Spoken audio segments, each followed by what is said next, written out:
অগস্টের শুরুতেই বৃষ্টির মেজাজে বাংলা, তাই বাড়ি থেকে বেরোনোর আগে ছাতা অবশ্যই নেবেন। নমস্কার, আপনারা দেখছেন কলকাতা টিভির, সঙ্গে রয়েছি আমি আয়ুষী।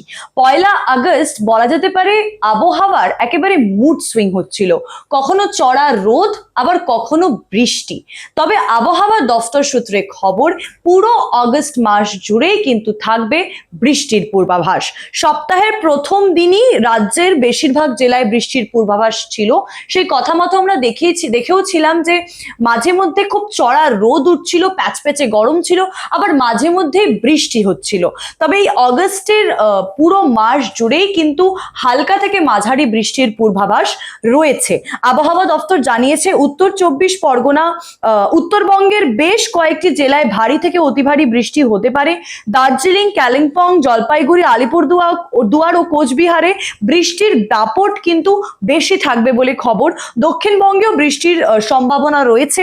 কলকাতা, হাওড়া, হুগলি, 2 চব্বিশ পরগনা, 2 মেদিনীপুর, নদিয়া, মুর্শিদাবাদ, বীরভূম, বর্ধমান, বাঁকুড়া, পুরুলিয়া ও ঝাড়গ্রামের বিভিন্ন দিনে বিভিন্ন সময় কিন্তু বৃষ্টি হতে পারে। কোথাও কোথাও বজ্রবিদ্যুৎ সহ ঝোড়ো হাওয়ারও কিন্তু পূর্বাভাস জারি করা হয়েছে।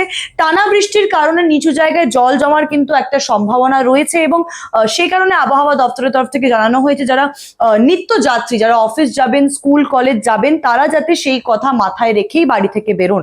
রাস্তায় বেরিয়ে বজ্রপাত হলে খোলা জায়গায় দাঁড়াবেন না, বড় গাছের নিচে আশ্রয় নেবেন। তাই বলা যেতে পারে যে সপ্তাহের প্রথম দিনে যেমন বৃষ্টি থাকার পূর্বাভাস ছিল, পুরো অগস্টেই কিন্তু বাংলার সঙ্গী হতে চলেছে বৃষ্টি।